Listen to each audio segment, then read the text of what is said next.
కొంతమందికి ఒక నైజం ఉంటది. ఎక్కువగా ఆలోచనలోనే బతకటం.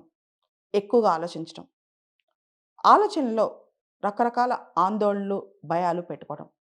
దాంతో పాటు అందరి జీవితం బావుంది. మన జీవితం ఏమైపోద్దో అన్న ఒక భయం. అదే ఆ మనిషిని ప్రతిరోజు వెంటాడుతా ఉంటది. ఎవరు చూడకుండా కళ్ళలో నీళ్లు తెచ్చుకోవటం. మనకెవరు లేనట్టు ఫీల్ అయిపోతూ ఉండటం. మనకే అన్యాయం ఎక్కువ జరుగుతుందని బాధపడటం. మనం బాలేమని చెప్పి ఫీల్ అవుతూ ఉంటాం. అదే విధంగా మన జీవితంలో మనం చాలా మంది కన్నా చాలా తక్కువ.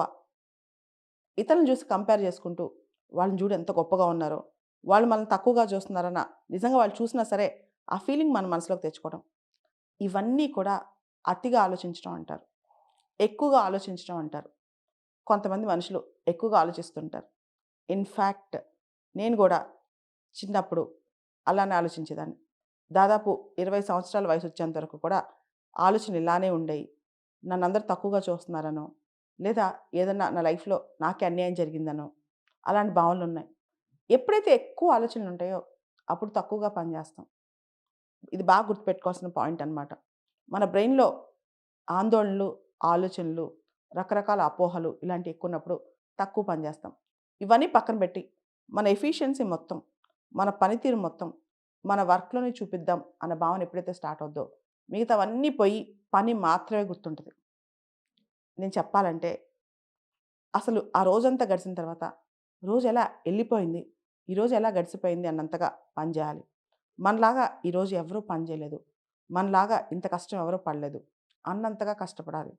అప్పుడు ఇలా కొన్ని సంవత్సరాలు గడిపితే మన జీవితంలో తెలియకుండా మార్పొస్తది. కష్టపడుతూ పోతే అదృష్టం గూడా కలిసొచ్చిద్ది. కష్టపడటం కన్నా ఇంకా చెప్పాలంటే స్మార్ట్‌గా ఆలోచించి, ఆ స్మార్ట్‌గా పనిచేస్తూ పోతే అసలు ప్రపంచం మొత్తం మనమే గెలవచ్చనమాట. ఎప్పుడైతే ఈ ఆలోచన ఉంటదో, ఎప్పుడైతే మనలో మార్పొస్తదో, అప్పటినుంచి మన ప్రపంచం మారటం స్టార్ట్ అవుద్ది. చాలా సందర్భాల్లో మీరందరూ అనుకోవచ్చు, నాకు సన్నిహితులు లేరు, ఫ్రెండ్స్ లేరు, మా వాళ్ళెవరు లేరని. నేను చెప్తున్నాను. ఫ్రెండ్స్ ఉంటాం, సన్నిహితులుంటాం, కావాల్సిన వాళ్ళు చాలామంది ఉంటాం. ఇవన్నీ అందరికీ దొరక్కపోవచ్చు. కానీ మనం చేసే పనుల వల్ల, మన జీవన విధానం వల్ల, మనం పెట్టే ఫోకస్ వల్ల, మనల్ని చూసి ఎంతోమంది మన ఫాలోవర్స్ అవుతారు. ఎంతోమంది ఇన్‌స్పైర్ అవుతారు. ఎంతోమంది వాళ్ళ జీవన విధానం మార్చుకుంటారు. ఇది చాలా ఇంపార్టెంట్.